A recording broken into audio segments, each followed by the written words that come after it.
Praise the Lord. Hallelujah. আহকচোন ঈশ্বৰৰ বাইবেলৰ মতে প্ৰাৰ্থনাত আশীৰ্বাদ কেনেকৈ আহে আমি কিছু কথা জানো।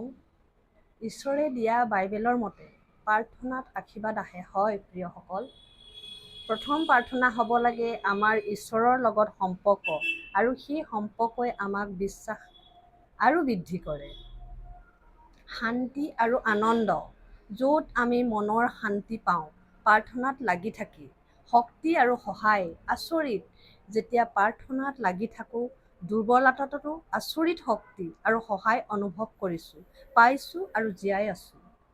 পাপৰ ক্ষমা, যেতিয়া প্ৰাৰ্থনা কৰোঁ মই পাপৰ ক্ষমা বিচাৰি আচৰিত ধৰণে আত্মাত অনুভৱ হয়। পাপৰ ক্ষমা পোৱা। পথ নিৰ্দেশ, ঈশ্বৰে দিয়া যেতিয়া মই আপুনি প্ৰাৰ্থনা কৰিম জীৱনৰ সকলো বাধা অতিক্ৰম কৰি সঠিক পথৰ অনুসন্ধান পাওঁ।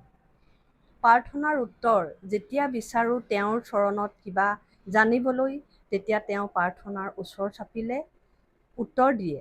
গতিকে আমি সফল হওঁ এই সকলোবোৰ বিষয়ত, সেয়ে আমাৰ জীৱন প্ৰাৰ্থনাশীল হৈ থাকিব লাগে।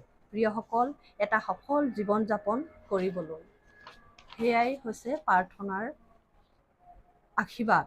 প্ৰাৰ্থনাৰ ঈশ্বৰৰ ওচৰলৈ নিয়াৰ আমাৰ যি প্ৰয়োজন আমি পাওঁ, শান্তি, শক্তি, পাপ ক্ষমা, পথ নিৰ্দেশ, প্ৰাৰ্থনাৰ উত্তৰ।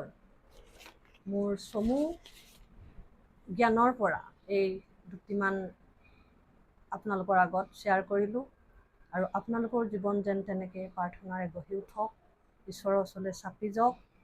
ইয়াত লওঁতে থওঁতে কওঁতে যদি কিবা ভুল ভ্ৰান্তি হৈছে, এই প্ৰাৰ্থনা মই জীৱনত সকলো ক্ষমা কৰি ঈশ্বৰলৈ চাই শুধৰাই ল'ব। আহক এটি চমু প্ৰাৰ্থনাৰে আপোনাৰ কাষলৈ, ঈশ্বৰৰ কাষলৈ চাপি যাওঁ।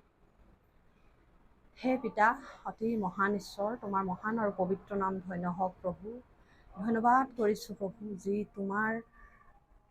তোমাক প্ৰাৰ্থনা কৰি সফলতা পোৱা যায়, প্ৰাৰ্থনাশীল জীৱন হৈ উঠে। যি আজি মই সেই শান্তি, সেই প্ৰাৰ্থনাৰ জীৱন আগবঢ়াই নিব পাৰিছোঁ তোমাৰ চৰণলৈ, তোমাৰ অনুগ্ৰহৰ দ্বাৰা, তোমাৰ পবিত্ৰ আত্মাৰ সহায় দ্বাৰা। ঠিক তেনেকৈ সকলো লোকবিলাকে যেন তোমাক জনা নজনা সকলোবিলাকেই প্ৰাৰ্থনাৰে যেন তেওঁলোকৰ সকলো সমস্যাৰ পৰা সকলো বাট যেন পায় প্ৰভু, এনেহে প্ৰাৰ্থনা জনাওঁ। আৰু প্ৰভু যীশু, তুমি যে সত্য আৰু জীৱন্ত ঈশ্বৰ, সকলোবিলাকে যে জানক তোমাতেই যেন মুক্তি, তোমাতেই যে জীৱন, তোমাতেই যেন উদ্ধাৰ আছে, এই কথা বুজিবলৈ সকলো হৃদয় প্ৰাণ স্পৰ্শ কৰি আজিৰ দিনটোত সকলোকে আশীৰ্বাদ কৰি চলাই নিয়া তোমাৰ পৰাক্ৰমী হাতত গোটেই মানৱ জাতিক সোধাই সকলোৱে মংগল কামনা কৰি মোৰ এই চুটি প্ৰাৰ্থনা পিতা তোমাৰ পুত্ৰ মোৰ মৰমীয়াল প্ৰভু যীশুৰ নামত খুজিছোঁ। আমেন। Praise the lord.